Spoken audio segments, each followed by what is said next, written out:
Voy a hablar de la película Coming Attractions del año 2010 de Peter Cherkassky. Es una película que a mí personalmente me interesa mucho por dos motivos. El primero es que Cherkassky es un autor que me gusta mucho, me parece muy interesante la forma que tiene él de hacer cine. Y en segundo lugar porque es una película que creo que a su manera, de una forma quizá un poco excéntrica pero muy creativa, reivindica una etapa de la historia del cine que a mí me resulta apasionante, que es el cine de los orígenes. Entonces, Cherkassky proviene de Austria, que es un país que tiene una fuerte tradición en cuanto a cine experimental. De hecho, él cita a otros autores como Kurt Kren o Peter Kubelka como influencias suyas. Pero en el caso de Cherkassky, el tipo de cine por el cual es más conocido en círculos de cineastas es sobre todo las películas conocidas como found footage, es decir, películas creadas a partir de material fílmico ya elaborado por otros cineastas. La idea del found footage es coger un material ya existente y darle un nuevo significado, es decir, que el espectador cuando ve esas películas pueda conocer cuál era el propósito inicial que tenían y al mismo tiempo ver qué nuevo significado le ha dado el cineasta por la forma en que las ha montado o las ha reelaborado. En el caso de Cherkassky, él trabaja sobre todo con todo tipo de, películas, desde cine de ficción, documental o anuncios, como es el caso de Coming Attractions. De todas maneras, antes de entrar en materia con Coming Attractions, hay dos conceptos que sería muy útil explicar que provienen del teórico de cine Tom Gunning. El primer concepto es el que se conoce como cine de atracciones.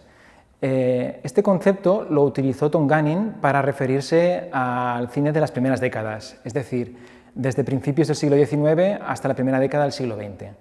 Esta época del cine tradicionalmente se conocía como cine primitivo y normalmente solía verse de una manera un tanto condescendiente, como si fueran películas que no acababan de funcionar bien, que están pobremente realizadas, que tienen muchos fallos.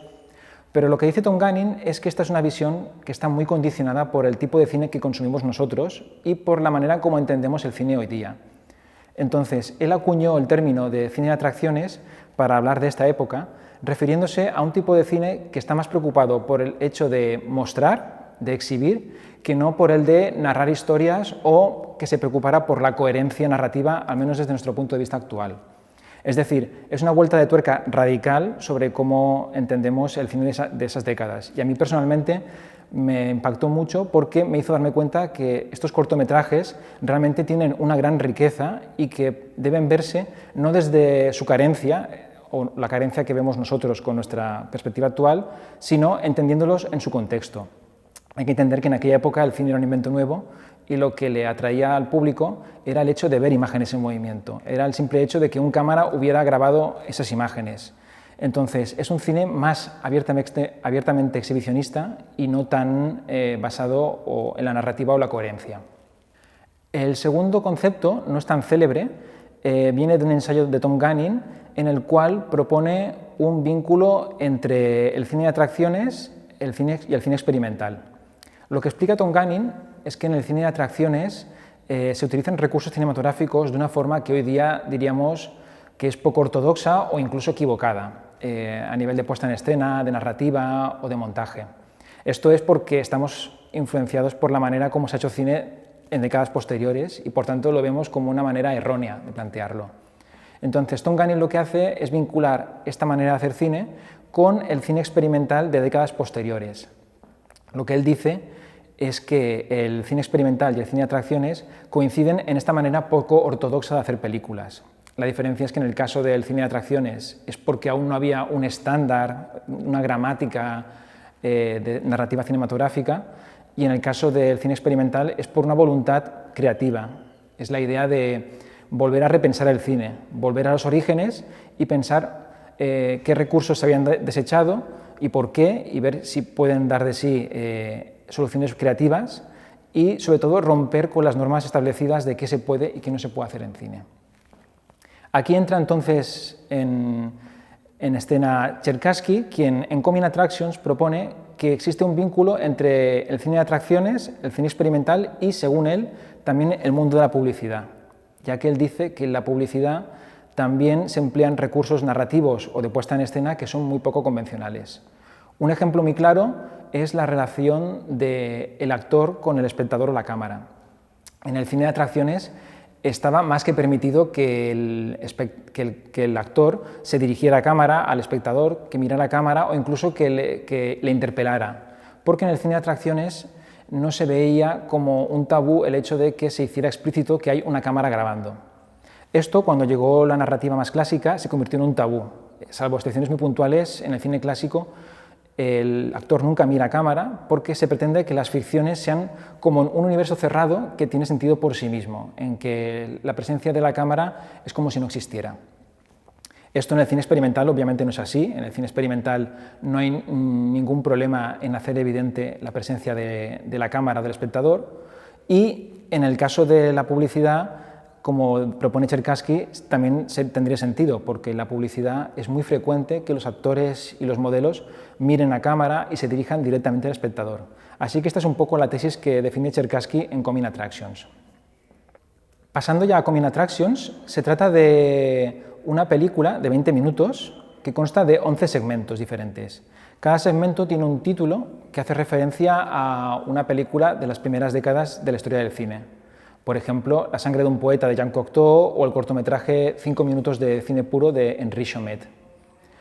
Entonces, en esta película, Cherkassky empleó no tanto fragmentos de anuncios como material desechado de rodaje de anuncios, lo cual es muy interesante porque lo que está haciendo es sacar a la luz material que metafóricamente tendría que haber acabado en el suelo de la sala de montaje, y que él lo rescata y le da un significado nuevo. Es decir, son imágenes que en principio no estaban pensadas para que las viera ningún espectador y que él hace que tengan significado y que tengan valor. Cada segmento tiene un tratamiento sonoro diferente que corre a cargo de Dirk Schaeffer, que es un colaborador muy habitual de Cherkassky. En algunos casos emplea música para darle un tono irónico o crear cierta tensión. En otros casos utilizan la banda sonora original pero la distorsionan, y en otros añaden efectos de sonido. Por ejemplo, a veces se añaden sonidos mecánicos para enfatizar la apariencia tan mecánica que tienen algunas de las acciones que vemos. En lo que respecta al tratamiento visual, Cherkassky emplea una técnica que se conoce como revelado por contacto, que es muy común en la mayoría de sus películas de fan footage. Lo que hace él es que coge material fotosensible en una habitación oscura y el found footage, el material que quiere utilizar, lo expone a ese material fotosensible, exponiéndolo a la luz, pero de forma controlada. A veces lo que hace es que emplea un puntero láser a elementos determinados del fotograma. En otros casos emplea un flash, y el efecto le da una apariencia estética muy particular que es bastante común en la mayoría de películas que he visto de Cherkassky. Otro recurso que es muy llamativo es lo que se podría llamar la yuxtaposición de planos. Algo que hace muchas veces Cherkassky es que toma dos planos diferentes y los yuxtapone en un mismo fotograma. El efecto visual es una especie de collage visual que se mueve en el tiempo, lo cual es bastante llamativo y creo que es uno de los aspectos que más llama la atención del cine de Cherkassky. Aunque cada segmento tiene un tratamiento visual y sonoro diferente, hay algunas ideas que son comunes en todos los segmentos de Coming Attractions. Una de ellas es la idea de repetición, que la podemos encontrar en muchos de estos segmentos. Hay multitud de ejemplos de actores o modelos que lo que hacen es repetir un pequeño gesto una y otra vez, mostrándonos las pequeñas variaciones que puede dar de sí un gesto que parece banal o que parece muy sencillo de hacer. A esto se le puede sumar otra idea que es muy interesante, que es la de descontextualización. El hecho de que muchos de estos gestos no conocemos qué papel tienen en el contexto del anuncio o qué finalidad tenían. Sumando estas dos cosas, Cherkassky consigue un efecto que para mí es muy parecido a lo que es el cine de atracciones, que es que nos fijemos en el gesto puro y duro, en la imagen en sí. No tenemos una narrativa tras el anuncio o no conocemos el propósito del anuncio en el que estaba ubicado ese gesto. Y esto tiene mucho que ver con el cine de atracciones, con la idea de el hecho solo de mirar y no de dar importancia a una posible narrativa o una intencionalidad del cineasta. Otra idea común en los diferentes segmentos es la de fascinación contraria. Es el término que utiliza Cherkassky para referirse a cuando nos encontramos ante una imagen que en circunstancias normales nos parecería banal o poco interesante, y nos acaba fascinando al ubicarla en un contexto o darle un tratamiento determinado. Esto se ve muy claramente en uno de mis segmentos favoritos, que es el último de Coming Attractions, en el que se ve a un señor en un tractor que repite una y otra vez el gesto de quitarse el sombrero. Se nota que el hombre no es muy buen actor y además se nota que se encuentra un tanto incómodo porque mientras repite el gesto tiene una sonrisa como violenta. Entonces, Cherkassky enfatiza lo absurdo de este gesto que se repite al intercalar planos de una película de Pasolini en que se ve a dos actores que miran a cámara fascinados, embobados. Entonces, eso hace que el segmento tenga un tono aún más irónico y además lanza un comentario sobre nuestro papel como espectadores, que estamos mirando con ironía o divertidos algo que en circunstancias normales nos parecería banal o que no tiene ningún interés.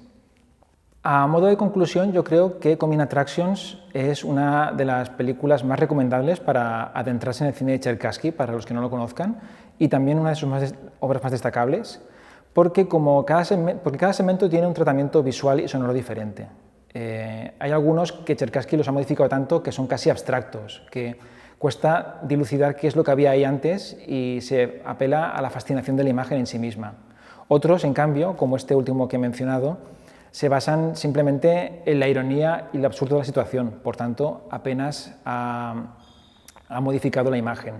Entonces, al combinar segmentos con tratamientos muy distintos, Coming Attractions viene a ser como un catálogo de todas las formas que tiene Peter Cherkassky de modificar el material original y también de mostrar todas las posibilidades que da de sí lo que se conoce como el fan footage, que es una manera de hacer cine que yo creo que es muy interesante.